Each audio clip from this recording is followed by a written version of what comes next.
Namo tassa bhagavato arahato samma sambuddhassa. Namo tassa bhagavato arahato samma sambuddhassa. Namo tassa bhagavato arahato samma sambuddhassa. Buddhang Dhammang Sanghang Namassami.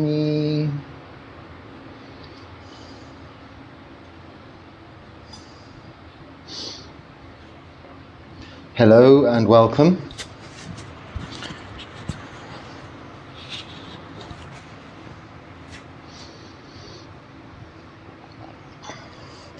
This weekend ahead of us is when most of the Buddhist communities around the world celebrate the festival or Buddhist holy day of Asala Puja.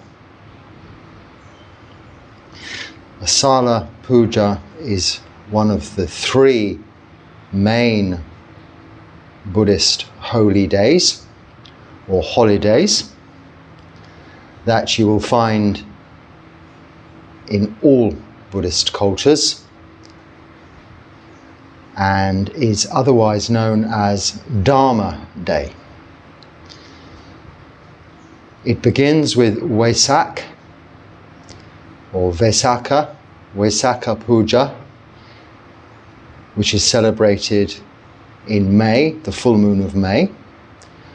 The enlightenment, the enlightenment, and the death, the parinibbana of the Buddha Day. Then, what is coming up, the full moon of July, Asala Puja, which celebrates his first teaching, that's thus called Dharma Day. And subsequently, this is the beginning, the May full moon is the beginning of the Buddhist New Year, at least in the Theravada tradition, and most. Then in March, full moon, is Magha Puja.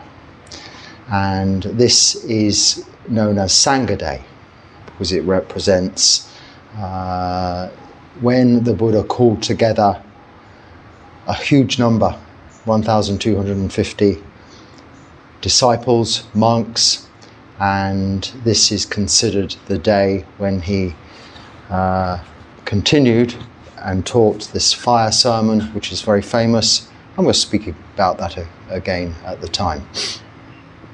But just focusing on what Asala Puja coming up is about, and you'll find in different countries, in different traditions, different schools of Buddhism around the world, and even in the same countries, that there are many other Buddhist festivals. In fact, you can probably find one to celebrate in each and every month. But why these three are important is because they represent the core basis coming from the suttas of the Buddha's teachings, the life of the Buddha, and the development of the Sangha. So the Buddha, the Dharma, the Sangha, the triple gem, Buddha, Dharma, Sangha. At the beginning of this, after chanting Namo Tassa, paying homage to the Buddha, I paid respects to the Buddha, the Dharma, then Buddhan Saranam Gacchami, Dharnam Saranam Gacchami, Sanghang Saranam Gacchami, is when we take refuge in the Buddha, the Dharma, the Sangha. So these are very important core aspects of Buddhism, commonly seen both in the northern schools of Buddhism we know as Mahayana, Tibetan, Vajrayana, even extending to the Far East and Japan with the Chan tradition of Zen, and the southern schools, mainly encompassing as far north as Myanmar, the Theravada traditions, Thailand, Sri Lanka, parts of India, After the parinibbana of the Buddha, Buddhism extended north, east, south, west, around the world, picking up cultural influences and differences along the way. Hence, we see these variations. But these 3 days, Magha Puja, Wesak and Asala Puja, are very important in their commonality and what they represent, which is Buddhism as understood by all of these different traditions. Out of this expansion, there came transition, along with complication, adaptation, variation, even 2 languages, but not too many. We have the Sanskrit of the Northern School language, where you'd hear the word, for instance, nirvana, our ultimate goal. And we have Pali, the language of the Southern tradition, used in Theravada, where we read from the suttas, the Pali canon, the Sutta Pitaka. The Pali language, this same word would be nibbana. So as you can see, quite similar. After the Buddha's enlightenment, beginning his travels through northeast India, heading to where he'd last heard his friends were, his Kalyanamita, but his associates in his initial endeavour to find enlightenment, the original 5 practitioners. These were ascetics, common then in India and even to this day, otherwise known as sadhus. They can be of many religions, many variations on the same theme, really, of Eastern philosophies, deriving from sort of Vedic traditions and all sorts. We have the Jains, then we have coming Buddhism. The Buddha had, prior to his enlightenment, embarked on this path as asceticism for the 6 years and emaciated himself, practically died, and really got nowhere. Only when letting go to this wrong view, this holding tight to this idea that he had to really burn away, they call tapas in those more ascetic Hindu or Vedic traditions, the burning away of the defilements of greed, hatred and delusion. It hadn't worked. They were still there. Mara, this representation of the kilesas, greed, hatred and delusion, was still influencing his practice, a distraction. The hindrances had not gone. He wasn't enlightened. Only when he let go of that grip on this idea that he had to really buckle down and try so hard and just loosen his efforts, in other words, relax, sitting under the Bodhi tree, recalling a time in his childhood of really no effort, but just slipping into jhana, which is where it's mentioned in the suttas. Actually, that word, jhana. He, under the rose apple tree, enjoyed this bliss, this peace, this ultimate attainment in meditation practice of not emptiness, consciousness, but freedom from disturbance, from sensual desire, from ill will, from tiredness, from restlessness and worry, and without any doubt as to what the basis of this existence is and why we're here, and also how we can be free from rebirth into this punishing world of samsara that we all experience through all of our and everyone's suffering surrounding us. He realized this, and this was enlightenment. After this realization that his luxurious life he led previously to his path of asceticism had not actually brought him lasting happiness or contentment to give him happiness. It hadn't worked. He had everything at his disposal. So he became a renunciant, a samana, with these other 5 ascetics, and went wandering, practicing these harsh practices. The other extreme. What his realization was that there's somewhere in the middle path, the middle way. And that actually is the Noble Eightfold Path. So walking some, 800 kilometers that it is, maybe it's, 400 kilometers, 800 kilometers. I've done the same journey from, not walking, but trains and public transport, from Bodh Gaya to, he was heading to then Banaras, which is now modern day Varanasi. Varanasi is now, even to this day, a religious center where people go from all over the world.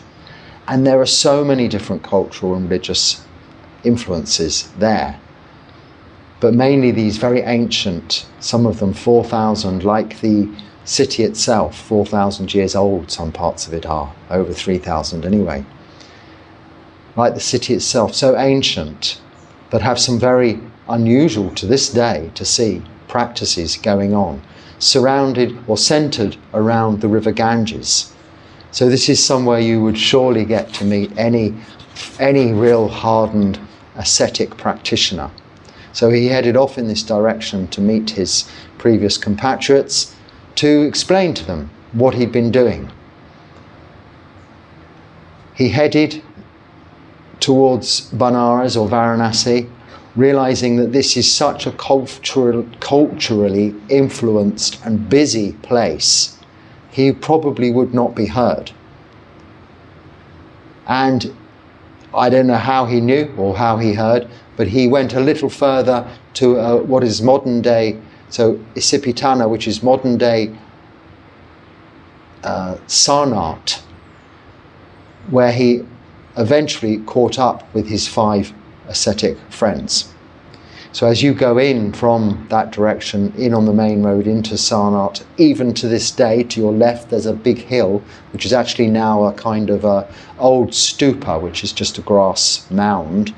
And that is the place where he met up with his 5 ascetic friends. And you'll see that from your bus or whatever means you travel there. Many coaches from all over the country head there, tourists, to see this famous place of Sarnath.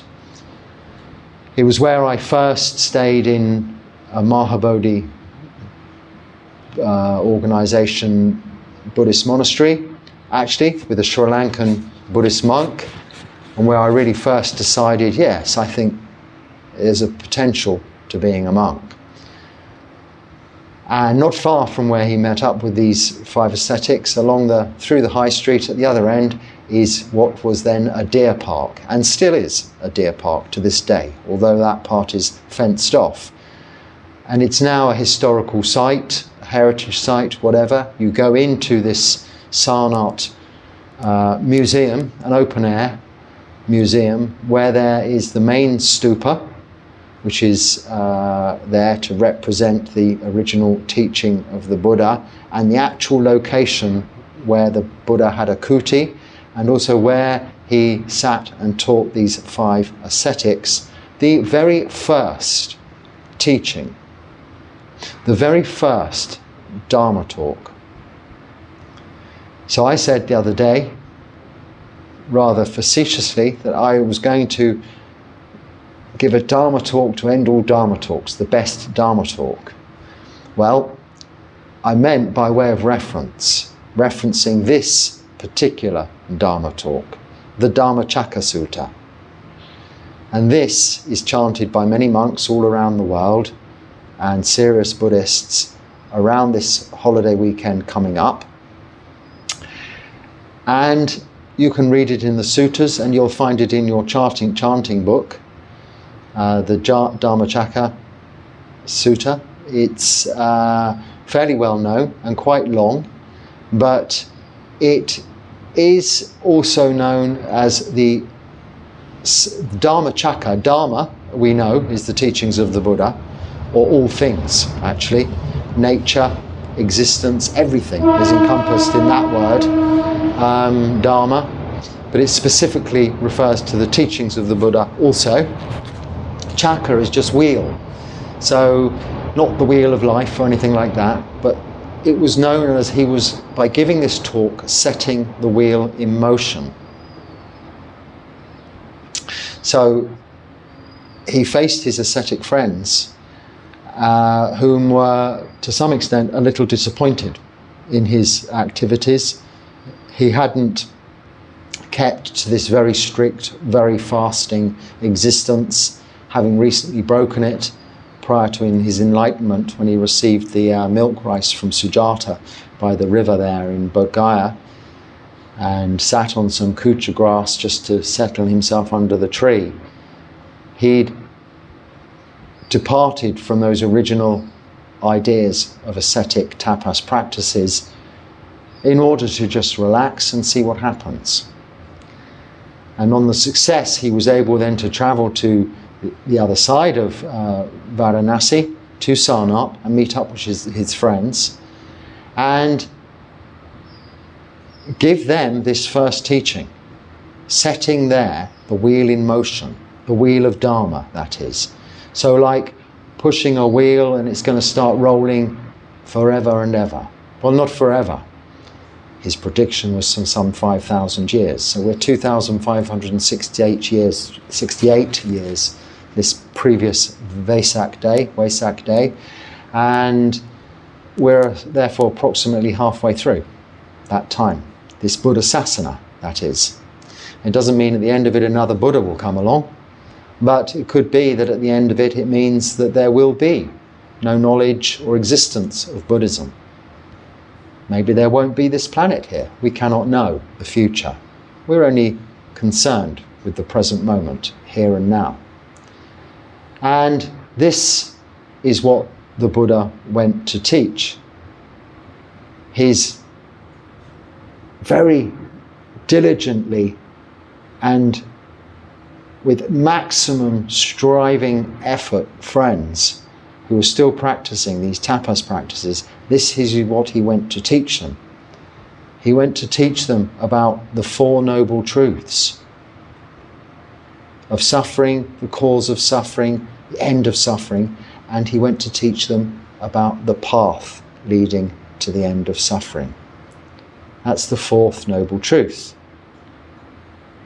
Also contained in the path leading to the end of suffering, in the Noble Eightfold Path, in the first part of that right view, is the Four Noble Truths. So the Noble Eightfold Path contains the Four Noble Truths, as does the Four Noble Truths contain the Noble Eightfold Path. The Buddha referred to this teaching, this Dhammacakka Sutta, the setting the wheel in motion, as like the elephant's footprint, in that it encompasses all of the Dharma. This is why it's commonly understood throughout all traditions, schools and variations on that original theme. It is why this Dharma Day is particularly important, along with the other two, being representative of 1/3 of the triple gem, Buddha, Dharma, Sangha. So central in our practice, not worship, not prayer, but what the Buddha taught us to do. And what did he teach us to do? Firstly, he taught these ascetic 5 disciples of his, that they became disciples, the right way to do it, how to get it right. So sama, the Pali word, means right. And the Noble Eightfold Path begins with right view, samaditi, and continues with right intention, right speech, right action, right livelihood, right effort, right mindfulness, right meditation. Right. The right way. It is also the middle way. It's practical, it's useful, and it's possible for everyone to be able to do it right, as it is also possible for us all to do it wrong.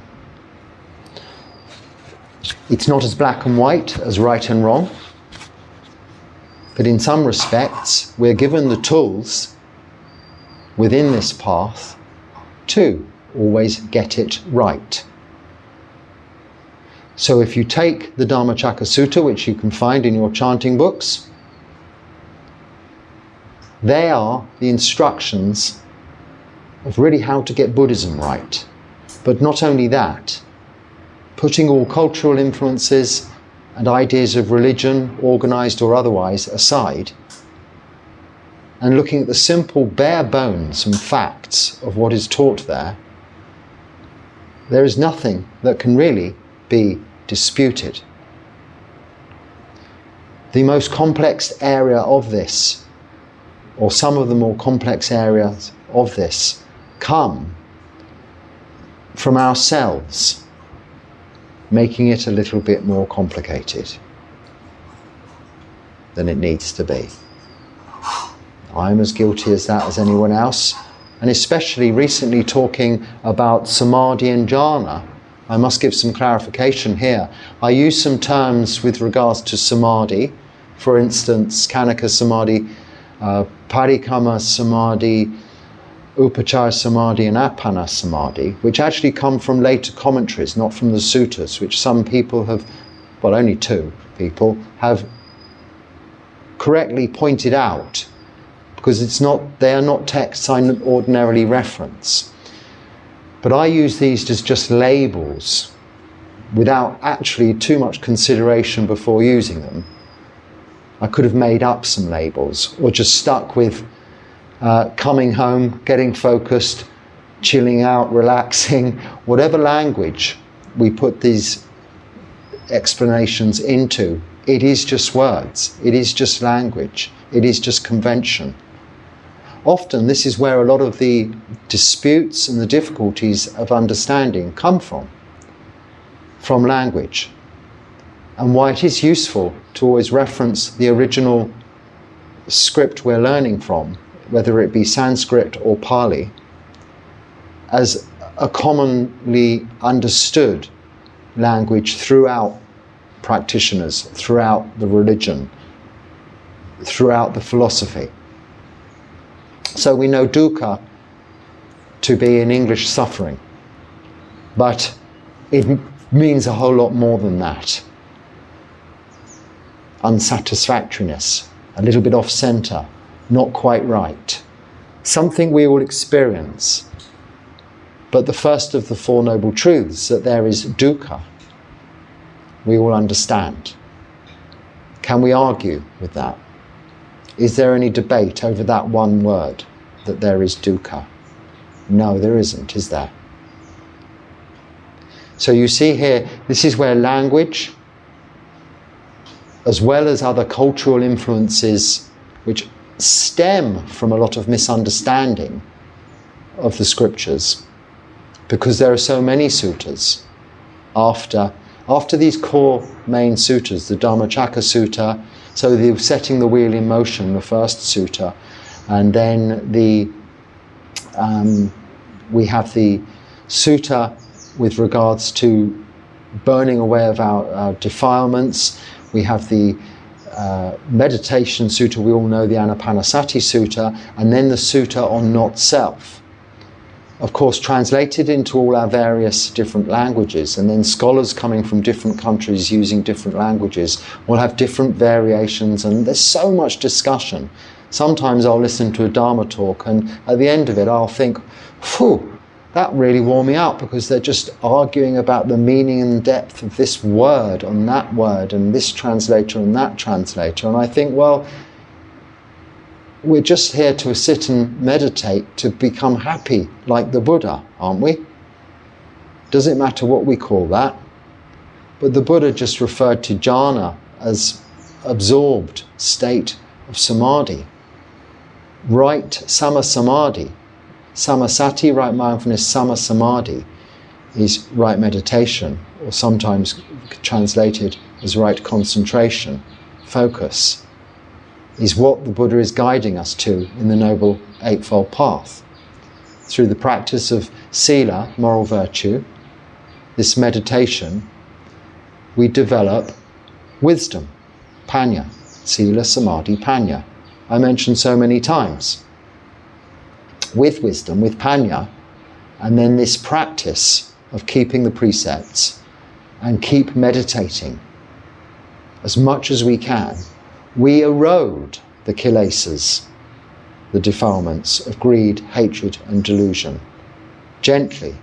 We don't burn them away by starving ourselves to death in a cave for 6 years. The Buddha tried it for us. It didn't work. He's not saying he's a martyr or anything like that, a hero. He got it wrong. I get it wrong. Even the Buddha admitted that that wasn't right. But he did it for 6 years to find that. Even after his many previous lifetimes of practice, he was developing, however, parami of khanti, patience and endurance. So the strength to keep his mind focused on what was important. The simplicity of just breathing. And this is how he attained to the jhana in the first place. So rather than this complication to understand these 4 stages of samadhi, the 4 stages of rupa jhana, the 4 stages of arupa jhana, the abhidharma, if you equate to meditation and the jhana as, say, one aspect we can relate to of seeing. We see, don't we? This is an analogy. So don't take this literally. But let me explain jhana to you, how it really does manifest itself. Because when we sit in meditation, when we go into the first jhana, second, third and fourth, there's no ping, you're there like a lift arriving at floor 1. This is jhana level 1, mind the gap, level 2. It's not like that. It's more like, if you equate this to seeing, you're looking at a light in front of you, a dim light. And whilst you're looking at this dim light, you can see everything around you to distract you quite clearly. It's just you see everything. As the light slowly gets brighter, gradually the brightness of the light increases, the less you can see around you to distract you, until it gets so bright all you can see is the light. Now all that's going on behind the light and around it is still there, but all you are focused on is the light. Now, you're not seeing, you're not hearing, you're not smelling, you're not tasting, you're not touching, you're not thinking even in the 4th jhana. This is just an example of how jhana, deeply absorbed meditation and focus on a meditation object, leads you to seclusion from the hindrances of sensual desire, will, tiredness, restlessness and worry, and doubt. None of these obstacles are in the way of you enjoying your meditation, of you regenerating your body and your thinking brain. And the Buddha taught us this requires a middle path. And this is what he taught in this first Dharma talk to these first disciples there to hear this about, in the deer park there in Sarnath. If you can go there, it's a wonderful place to sit and meditate, and you'll see people in all different manner of dress, robes, different colours, lay people, nuns, monks of all kinds, circumambulating the huge stupa there, throwing scarves and things up it and all over it. It's an incredible atmosphere and a wonderful place to go and experience. But you don't have to go there, because this was just the location where the Buddha taught, like the location where the Buddha was enlightened. They happened to be places he was passing through on his wanderings. Where you need to go is wherever you can, in your own home or at the bus stop, and that is inside, where you can experience for yourself the true awakening of getting right view. It is so important, and this is why number one of the Noble Eightfold Path, right view, is in its way, in its own way, exclusive. Because right intention and right speech, which is difficult, right action and right livelihood are to do with sila, moral virtue, those four. Then right effort, right mindfulness and right meditation are meditation, to do with meditation. 3. Right view, number 1, is panya, wisdom. And we have to understand that right view contains a number of things, but primarily, even that, as are most of the Buddha's teachings, not as complicated as we have the tendency towards making them sound, seem, with language and speech. We must know not just the words, but understand unequivocally, without doubt, the Four Noble Truths. Only in as far as that we understand there is suffering. All beings find this life to some degree, at some extent, to some extent, unsatisfactory. This is suffering, dukkha. And the confidence in the Buddha's teachings of this path that there can be an end of this suffering if we can identify its cause. So these Four Noble Truths, suffering, cause and end of suffering, can be realized through this practice of this Noble Eightfold Path. As you see, it's a circular thing. We need to practice in order to get the wisdom. Now, when the Buddha was asked about teaching, well, this teacher says this, another teacher says that, he said, it doesn't matter. Even what I say, referring to himself, even what the Buddha says, he says to be experienced by the wise and understood by yourself. Don't take it, believe it, go and try it for yourself, experiencing it. So as a teacher, even the Buddha wasn't saying, I am right, everyone else is wrong. He was saying, well, see for yourself. And of course, many subsequently have become arahants and attained to full enlightenment. And how? By following this Noble Eightfold Path. But you see, it gets a bit boring, doesn't it? People write these long questions about this sutta, that sutta. Where can I find a reference to such and such in the sutta of that particular book? And it goes on. Someone I began to say in a talk the other day and didn't finish because I had cat distractions. Incidentally, she's very well, but found a new little home on a high up place where she sleeps whilst it's raining. I can see her now, not biting. But after this long talk about this question, that question, I frankly didn't have a clue as to the answer or even what specifically the question was. But I listened and was trying, and I thought, well, we'll go back to basics. And I said, well, how long have you meditated for? This just today? Oh, I haven't meditated today, he said. Oh, okay, well, this week, how's it? No, he said, I haven't meditated since last time I've seen you because of this and because of... I said, hold on, sorry, you haven't meditated since, what, 3 months? Because I hadn't seen him for 3 months. No, I've got all this to do. And I said, well, come on. Why was he wanting to talk for half an hour about some difference between one text and another and all of these words, when he wasn't practicing simply what the Buddha teaches us when setting this wheel in motion?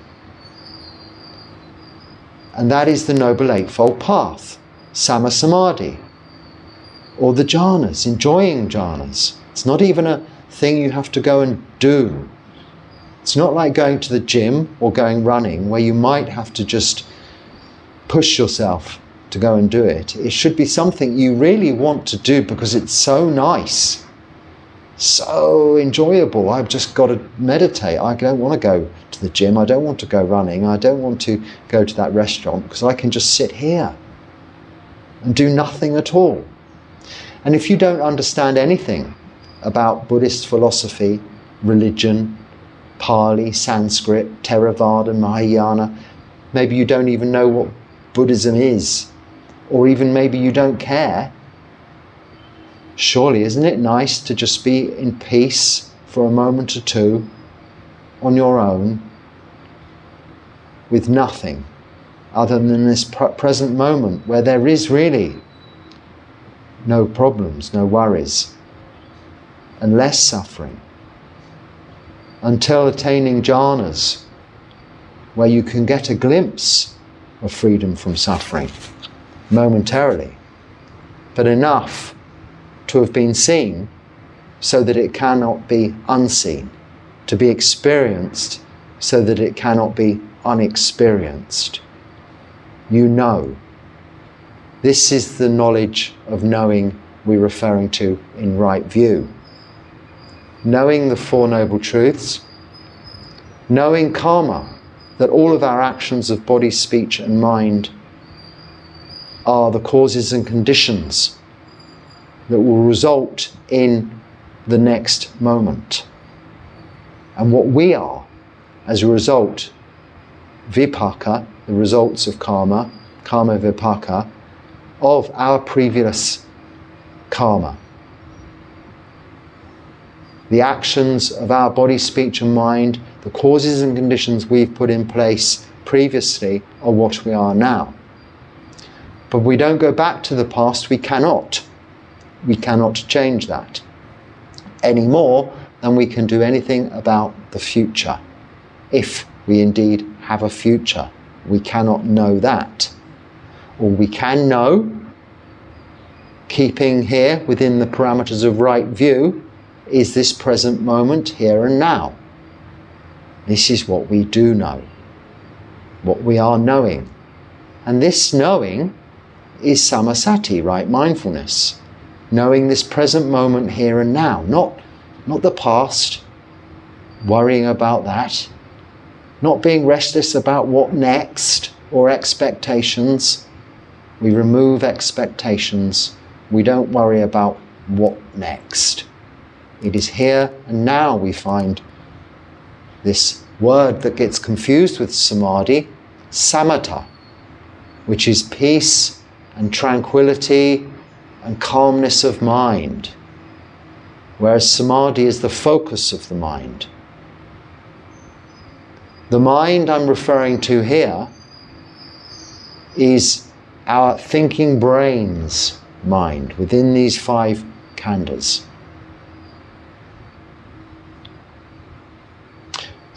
5 aspects, aggregates of what make up these physical bodies, yes, and thinking brains. In addition to that, there's consciousness from our thinking brains of all we see, hear, smell, taste, touch, feel and think about. There's awareness, there's consciousness. There's also within these thinking brains the ability to learn, to acquire, to develop knowledge. This is another desire, form of desire. And as I've spoken of many times in previous talks, we know desire is the second noble truths, the cause of suffering. The desire to have what we cannot have, or not to have what we have. For something to be different better than the way it is. But in the present moment, here and now, everything is as it is, just that. There's no variation on that. Knowing it as it is mindfulness, sama sati, right. Thinking you can change it otherwise, or how it was or how it will be, is not right mindfulness. So samasati is knowing everything as it is, truly is, here and now, in the present moment. And with that, we can keep our attention on a meditation object, developing sama samadhi. So that bright light gets brighter, obliterating all else. But this could be referring to a sound, could be referring to a smell, to a taste, to a feeling, or to a thought. So our knowledge, our attention, our awareness of the breath will occupy all of our mind space, making our minds full, mindful of the breath. Anapanasati means mindfulness of the breath. The Anapanasati Sutta is where the Buddha teaches us how to do this. Again, really simple. You translate it from the Pali into your own language. Don't worry about other ideas. Just the basic sutta itself is enough. They're quite long, but they're repetitive. It's just repeating the same over and over again. And there's really no questioning what is said if you read it and take it literally. These particular core sequence of suttas, that is. There are obviously some other additions that come as a result of cultural influences, religions, changes, geographical transitions, and all of this historic argument, commentaries that come much later on, that create all of the room for what is an unwholesome but debate generally. If you want to get down to the bare bones, lowest common denominator, rawest ingredients, how you do it right, what is it made of, you need to just look at these basic teachings. Now this is the very most basic of Buddhist philosophy, Buddhist teachings, Dharma, basic of Dharma. It is also the most complex because it's how we get to the end result. The rest is just additional sauce, seasoning.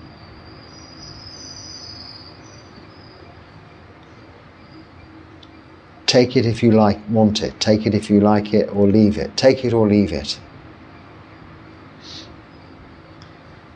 But if you really want to taste what's on the menu, stripping away the fancy titles, you really want to taste the ingredients, you need to break it down into its components. And this setting the wheel in motion on this Asala Puja day is what the Buddha was doing in that first and the Dharma talk to really end all Dharma talks. Only out of compassion did he then go on for 45 years to continue teaching this same thing over 84,000 times over, but in different forms, different stories to suit different audiences. This Dhammacakka Sutta, like the elephant's footprint, containing all of the other smaller creatures, their footprints within it, covers it all. This is why it's significant. This is why it's important. And this is what we have to know this is wisdom. This is right view. That's karma. We also have to understand that we aren't what we think we are. So Samaditthi is right view. Sakaya Ditthi is personality view. This view that you are what you are, I am what I am. Now, ask yourself. Simply, you could ask yourself, what am I if I die tomorrow? Well, that's hard to answer. But you can see more clearly if you ask yourself, not such a good question, but what happens if my wife suddenly, with my children, are killed tomorrow or today in a terrible car accident? My boss calls me into the office and fires me. You've lost your job, you've lost your family. You'll also probably lose your home and all that comes with it. Then what are you? Are you the bank manager with the average family? No.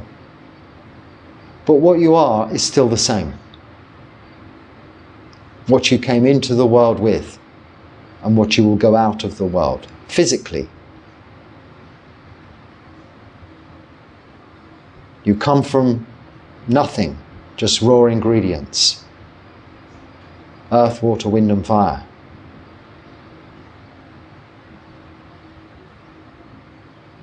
And this goes back to those elements. After you've finished with it. Or what's finished with it, you ask yourself. Well, this is where right view comes in. If we think what we are and what we're experiencing is us, our personality, that's wrong view. It's Sakkaya Ditthi. We abandon this, knowing that all we are is that knowing. And the only place we can witness and experience that is in samadhi. So to people who aren't meditating, they're not practicing Buddhism. It's such an integral and important part of the practice. Yes, it's very good also to be doing the other things, developing the other paramis of generosity, kindness, keeping all of the moral precepts. And that will create causes and conditions, maybe for future lives, for you to become a good meditator, or even in this life. But you won't see the results right here and now. And that's really all we're looking for. When you can have this here and now, why wait until a future life? And if you don't yet have this understanding of rebirth, not a belief, but an understanding that you'll develop through jhana, through the realization that your previous experience in previous lives has brought you to where you're at now with your practice, is no better proof than rebirth, because you can see it clearly yourself. There's no doubt in that either. Again, this forms part of right view.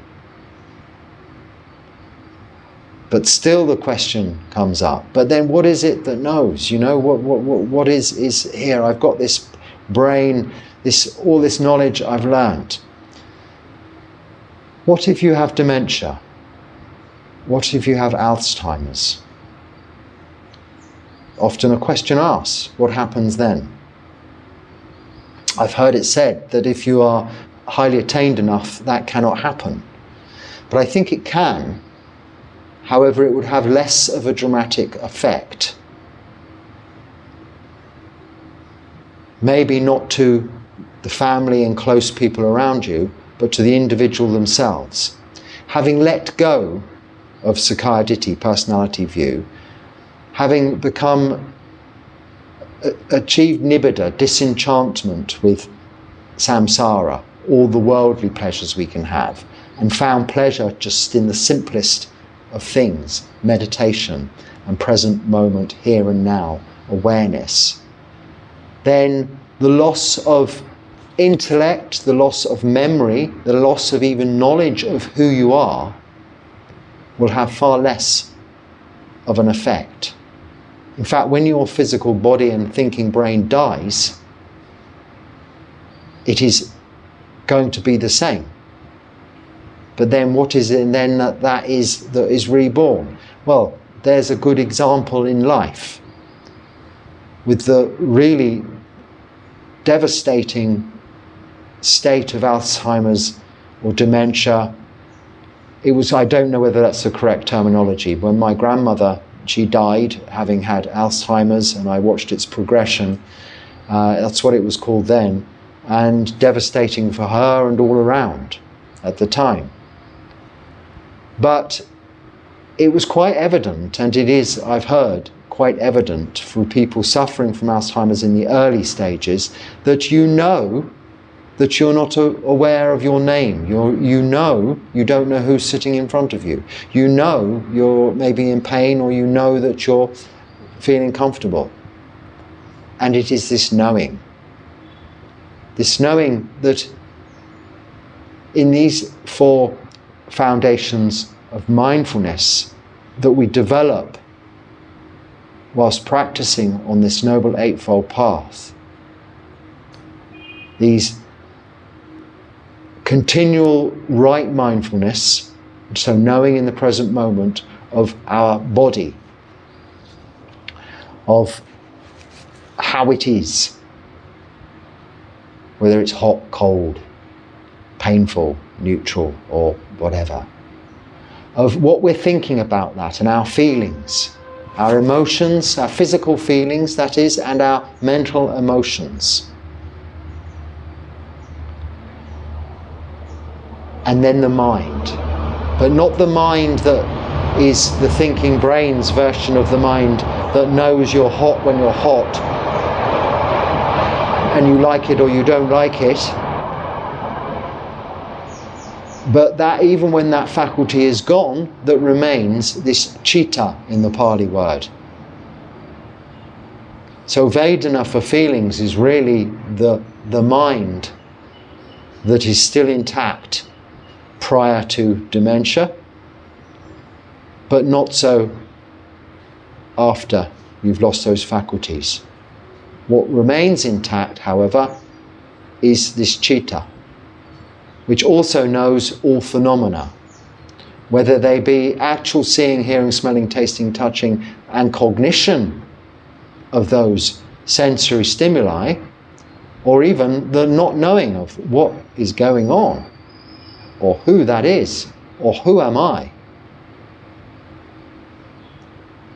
Without judgment, without opinion, just knowing.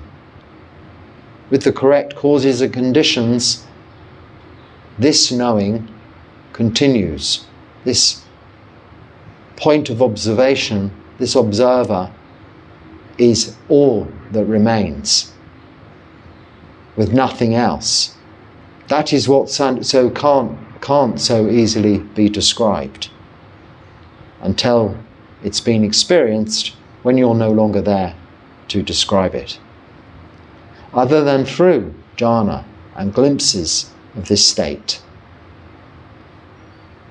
And then along comes this whole language barrier problem. So I've spent a lot of time in Thailand and I didn't learn the language Thai. I spent a lot of time in India where I could have learned the local language, Canada, I was there for 3 years, or the whole continent's language, Hindi, but I didn't. You know, you pick up odd words. I've been here now for nearly a year and I haven't picked up many even odd words. And it's because I haven't bothered. Because I don't want to have conversations about what time is the next bus or where's the best restaurant. And this seems to be what people want to teach you when you want to learn a language. All of this conversation doesn't really come into my life. And to teach the Dharma, you need to perhaps use fewer words. And I've always said and maintain that one should learn the Dharma from teachers in your mother tongue, unless people who particularly are, and there are, teachers who are so proficient in a language that it is their mother tongue. So I've only learned the Dharma in the English language, and from maybe teachers whom English isn't their mother tongue, but it has been for so long it has become so. Almost, as good at English as they are their own language. But I don't want to sit here and teach in Sinhalese or in Thai or in Hindi, because it would just add further complication. Imagine if I'd spent the time in Thailand, the time in India, and the time here learning those languages. Firstly, the other two languages, what use would they be to me now? I could, maybe, if I was fluent in Thai, give a Dharma talk in Thai on this medium. But who would hear it, let alone listen to it? Because it would never be up to a standard that could be understood. So this is how language can become a little bit of a barrier. My good fortune is that English is a very commonly understood language around the world. And the Dharma is very easily available in that language. So I have a huge advantage. I'm so very lucky. Lucky, bad word to use. I'm so grateful that the causes and conditions I've put in place previously have led me to arrive at this situation. You see how we can get all tongue-tied and languages can make it difficult? You say something simple like lucky and then find yourself trying to explain why you said that. There's no such thing as luck, Bhante, would be a comment I can see coming if I don't qualify it with another statement. You said hope. There's no hope. That's because I keep our minds, or suggesting our minds should be on the here and now and creating the causes and conditions for the future, rather than just hoping or praying that through activities of rites and rituals the future will be better. So we keep it simple and we meditate. So don't leave it 3 months or 1 day even without meditating. Then you are not practicing. It doesn't matter if you go to the temple offering dana. Some people drive hundreds of miles or kilometers to go to the holy places here to give dana at a special place. Wouldn't that time be better spent just staying at home, meditating? I think so. Saves on fuel and all sorts of ecological problems that are popular to talk about these days. So this mind, this citta, the Buddha in this first teaching, later in I've forgotten the name of it in Pali, but the sutta on not self. Nope, mind's gone old age blank. He goes into that in detail. Again, the simplest way to get to understand it. But for now, in this simple sutta, he doesn't go into it in detail, but he shows us how to experience it. Through sila and samadhi, the Noble Eightfold Path, we develop this wisdom, panya. We develop right view. All of those things I've just explained in right view. The Four Noble Truths, karma, rebirth, and not self. I only touched upon rebirth. This has to be experienced, not explained. But it all has to be experienced, not explained. And then this knower, this citta, this mind, this what it is that is reborn, will be known, not seen. It's not something separate, it's not in another place. It's locationless, it's timeless. It's just what knows in the here and now. Even if you've lost all of your faculties, you know you've lost all of your faculties. It's that. What knows you're happy when you're happy, what knows you're sad when you're sad. But itself isn't happy, it isn't sad. Itself isn't regretful of not having the information that it once held in the thinking brain to hand. Like the name of that sutta. It doesn't care. It doesn't matter. I know what I mean. You know what I mean.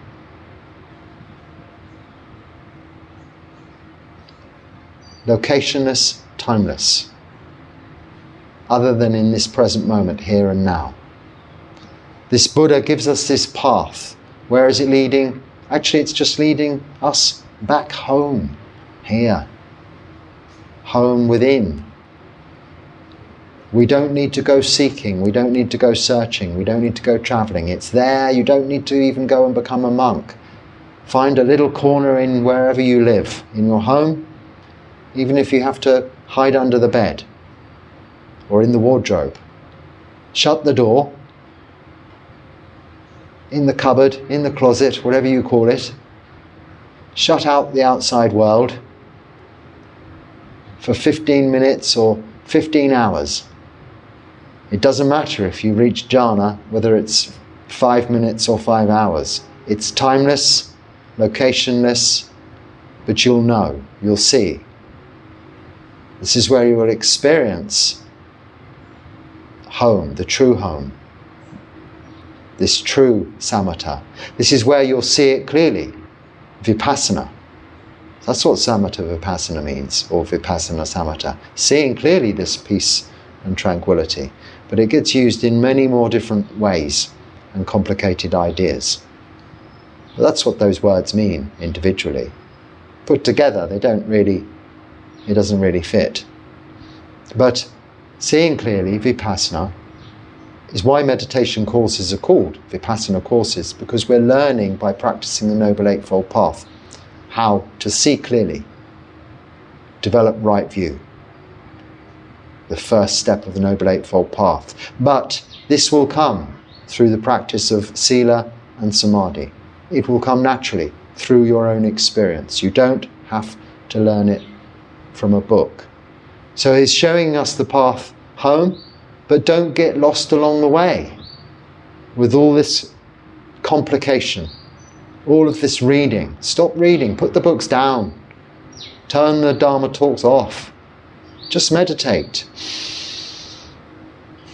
Just feel that when you breathe in once, relaxing around your eyes and your face, momentarily throughout the day, whenever you can, grounding yourself back to the here and now in this present moment. On that note, I should leave it. And I hope there is something useful there.